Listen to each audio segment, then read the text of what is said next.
Welcome, here I've got VIVO X60 Pro and I'm gonna show you how to turn on and off the device watermark in the camera app at this device. So let's start by tapping on the camera button to open it, and for now we are on standard photo mode. From here let's go to the right corner button so we can get access to more options about the camera we can manage.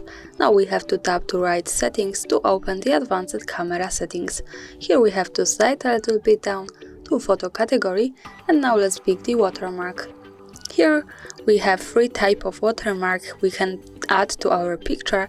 Now let me focus on model watermark at the second position. By tapping on the button from the right we can easily turn it on and turn it off as we need, and this is our device watermark. Let me keep it turned on. Let's move back to the camera to take a picture to see it on the real photo. And now we have to move to left to the button that follows us straight to the gallery. And this is how the photo looks like, with watermark in the left corner at the bottom.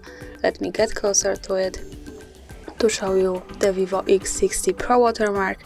And of course, when you don't need it, you have to move back to the camera, then to the right corner button, right settings, slide down to watermark and tap to model watermark button from the right to turn it off. And that's all, thanks for watching, subscribe our channel and leave the thumbs up.